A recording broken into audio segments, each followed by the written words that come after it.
So, yeah, that's my intro. Okay, guys, welcome back. Today we're gonna go over the best build for farming the resources on the map and also inside the Alliance resource fields. This is a very important part of the game. I could tell you that for a lot of players, especially free to play, this is going to be a very beneficial video. For a long time, I hated farming. I hated farming.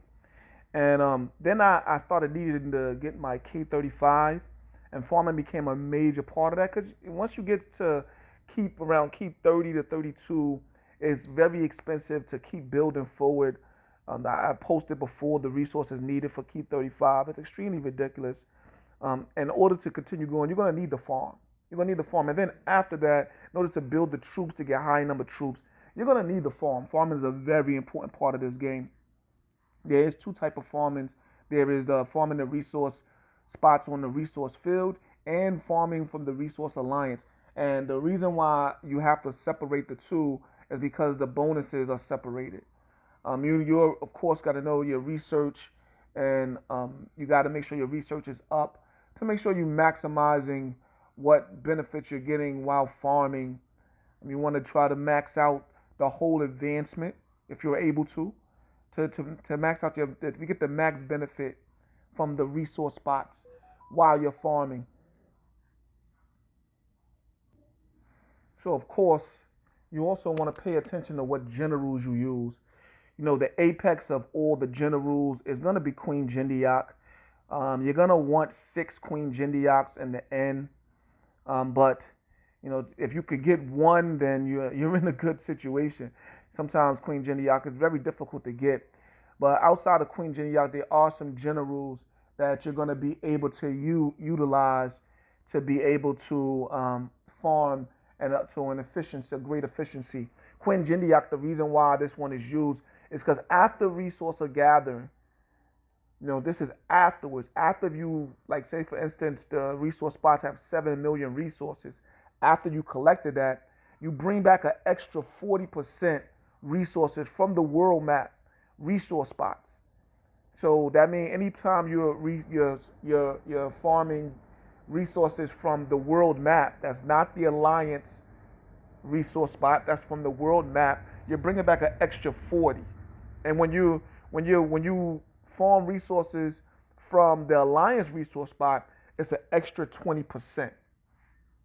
So you're gonna end up wanting 6 of these because that is the best you're gonna be able to get as far as farming resources from the world map and from the alliance and the alliance resource spot. But there are some good generals that can be used. I do want to first speak about Lucy, which is a one that a lot of people use. She is the speediest resource farmer that they have in the game. She increases resource gathering speed by 15%, and this is for all resources.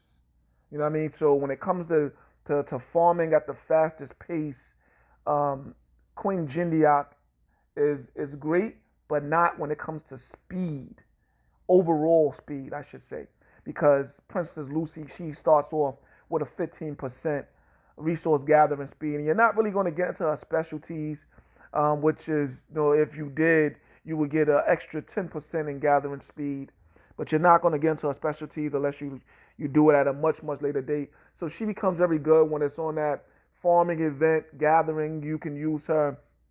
If there's something else you need to take into consideration when you're building these farming generals. And one thing of those things you're going to need to keep in mind is going to be the skill books that you're going to use. You're going to want to use the gathering speed skill books. You know what I mean? You want to pick the ones that's going to be for the general that you're using it for, the food gatherer, lumber gatherer, ore gatherer. You're pretty much not going to use load. You're going to be using the gathering speed. There's 4 of them, so you might, if you're going to have 6 generals, you don't want to split that up evenly amongst all of the generals so that you're able to gather all the speed, all the resources at a quick speed. You don't want to say, well, I keep having a lot of stone. Like if you're a person who build a lot of mounted troops, you wind up with a lot of stone. So you don't want to say, I'm not going to gather stone. So I'm not. No, you're going to need stone at some point in the game, especially when you start going to build your siege. You're going to need a lot of stone. And the other thing that you need to take in consideration is this is the map of what each stat does for the general. As you can see here, politics increases the resource gathering speed. It increases your resource gathering speed. So having high politics on your farming generals is crucial to your farming speed. So you don't really have to max out any of the other stats on there, but you will have to focus on maxing out the politics on that general. Maxing out mean that once that general is at 35, you can push the stat up an extra 500 if you focus just on politics. You can get it up to about 500. You can go above that number, but once it turns yellow, once the number actually turns yellow, it's gonna be decreasing until it gets below the yellow point and then punches up again. Here we see here what I mean by go yellow.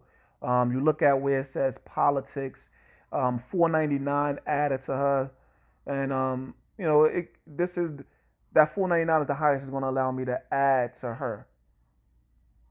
So there is a way to get more. One of the ways you could do that is you can go red, which when I mean by go red is when you hit the cultivate button, it gives you red numbers, meaning that you're going to lose one. So when I lose the one, I can go lower than that 499 and then keep doing that until it gives me a number that's going to be, once it's back going green again, it gives me a green number on the right. So I will decrease it by one, which will give me a 498. And that 498 should be green. And then I could keep on cultivating it again until it gives me a number that's greater than 3 or 3 or more. If it gives me a 3, that politics will be at 501. Sometimes you can get generals above that 500 threshold. Here's an example of a general being above that 500 threshold. You see, my Hannibal has a 502 politics and a 501 leadership. That's being above that threshold. So that can happen by simply refining it again and allowing the numbers to go down, and then get it back to green, and then try to go above that green with a higher number. So the only numbers you want to focus on your gathering general is the politics, because it increases your gathering speed. This is very important to know. So like I said, there are other generals you're going to be interested in using if you can't get a Queen Jindiak. And these generals aren't very difficult to get. One of the first of those generals is going to be Gaius Marius. He increases the ore gathering speed by 30% and increases lumber and stone gathering speed by 15% from the world map resources. This is when he's leading that army. He increases the ore gathering speed by 30%. And this is from the world map. I haven't checked to see, because of the language here, if he'll increase the ore gathering from the Alliance mine by 30%. But in general, he will increase the resource gathering from the world map by 30%. And the reason why I said I haven't checked is because sometimes the wording is tricky here in this game, and you can't really tell if they're intentionally being tricky so that you have to test it out, or or you just overthinking it. For instance, here it says increase ore gathering speed by 30%. That's a general statement. And then it says and increase lumber and stone gathering speed by 15% from world map resources. Sometimes that and could be conjoining both of those to the world map, and sometimes it could simply be separating the two. I don't use Gaius Marius because I have 6 Queen Jindiaks. You hear 6 because when you get K35 and then you get the K35 research, you can have 6 rally spots. So you want to have 6 generals that you're going to send out to gather, and you want to ultimately have 6 Queen Jindiaks. But Gaius Marius is another good resource gathering general especially for gathering ore, lumber, and stone. Not so much for gathering food. Good thing they have an excellent general for gathering food, and that's going to be Shamazu Demon. Shamazu Demon. Where's this guy at? Oh, actually, his name is Shamazu Yashihiro. He after food gathering, he brings back an extra 30% resources from farms on world map, and he increases resource gathering speed by 10%. So he's an excellent food gathering general, and he increases the speed by 10%, which is 5% below Lucy, and that 10% is for all resources. For all resources, he increases the gathering speed by 10%. So those are the other two generals that you're going to be using for gathering.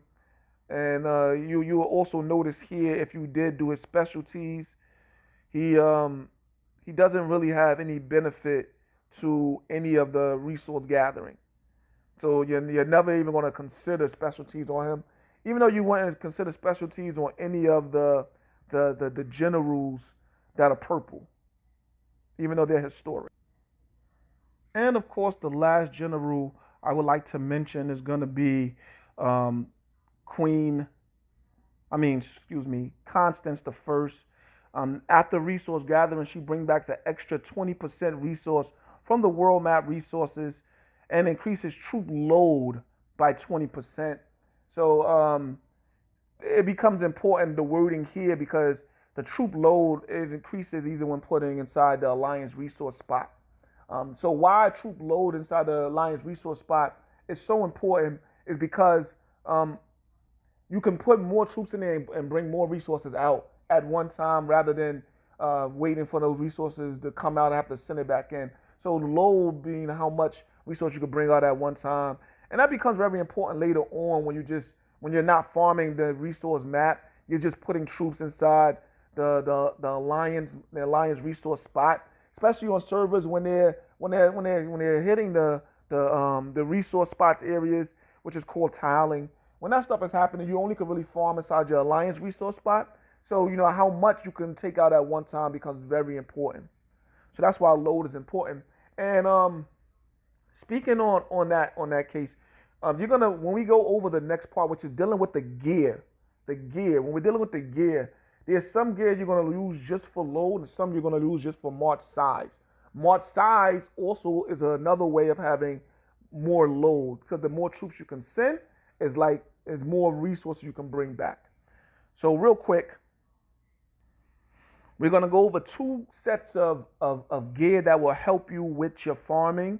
The cheapest set is going to be the champion set. The champion set is only 4 pieces. When you have all 4 pieces, you get a 10% gathering speed and you get 10% extra resources from gathering. And the set will, you put that set on any of them, any general you want, and it's going to give you 15% of each of the separate resources. There's 5% for full gathering speed here. You have another 5% for lumber gathering speed, another 5% for stone, and another 5% for ore. When you have all 4 of them, you get the extra 10% for gathering speed. So that's a total of 15% gathering speed and then 10% extra resources after you completed how much gathering was there. So if you got 7 million resources on the resource field, you will bring back 7,700,000 more in resources, 700,000 more in resources. So that's the first set, and that's the cheapest set.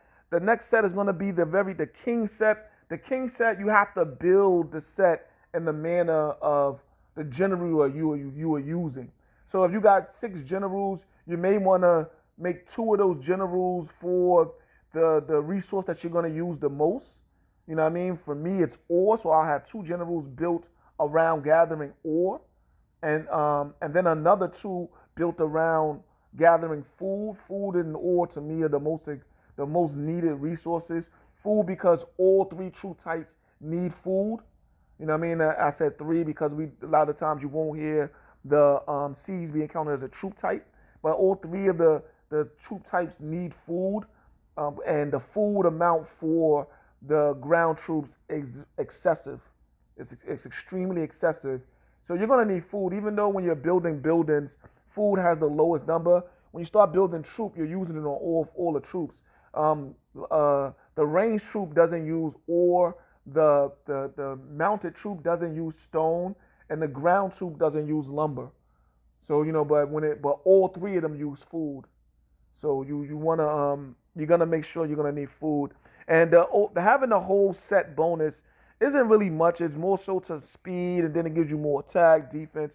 You're not gonna really worry about that or need that much, but you'll notice here that immediately for the fearless king helmet, you got gathering 15% or 15% for the courageous, and down the line you'll find that that's what's going on with all of them. You're gonna get one or the other. 15% for lumber for the armor, and 15% for food for the courageous, for the fearless, leg armor, stone 15%, lumber 15% for the courageous, for the boots it's gonna be for fear, or again, for the fearless is gonna be stone, and it's like that all the way till you get the ring. The ring has none, that gives no speed bonus. But what it does is you'll find that the courageous will give you march size capacity only 4%, but that 4% becomes beneficial when you're sending it to your alliance resource spot. Not so much when you're sending it to the world map resource field, but when you send it to the alliance resource spot, that 4% becomes important. And then each weapon has a different amount. The bow for ore, the spear for food, the sword for stone and troop load, and of course the axe for the final one, which is going to be lumber. So what I did for you guys is I gave you the whole suits. This will help you be able to decide what suit to build and put on what general. So this is called the King Armor Set build for gathering RSS. If you look at it, for full gathering, you want the fearless helmet, courageous armor. You can use any leg armor. You want the fearless boot to add extra load because there's nothing that's going to give you more food there. Courageous ring for march size for the alliance resource spot. Pretty much all of them are going to use the courageous ring. And for food, you want to use the spear. And total, that alone will give you 45% speed increase for gathering food. For lumber and stone, there's a 70% speed increase. You can use any helmet, the fearless armor, courageous leg armor, fearless boot for load, again, courageous ring for the resource spot, the alliance resource spot, and the weapon is going to be the axe. Stone is any helmet, any armor, and you're going to use the fearless armor, and you're going to use the courageous boot. Now here you're going to lose a little bit of load, but you're going to get 15% increase to gathering stone.